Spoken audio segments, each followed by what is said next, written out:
طبعا شكر وتقدير الكبير الكبير الكبير وقليلة في حقه الدكتور أحمد شريفة.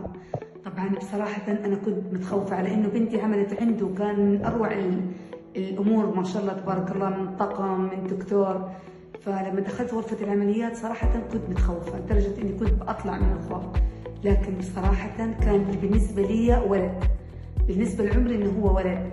والله حط يده على كتفي فقال لي اطمئني، حسيت الأمان، فعلا الأمان. فصراحة الدكتور رائع، جبار، خلوق جدا جدا جدا، نظافة، الطقم اللي معاه جدا رائع. يعني إنسان ما هو عايش يعني برا، يعني عايش كأنه عايش في السعودية. يعني من جد من جد أحسن معرفة.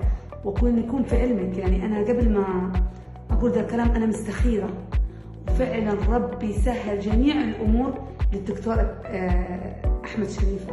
فمن أروع، طبعا هذا قليل في حقه، يستاهل أكثر من كذا.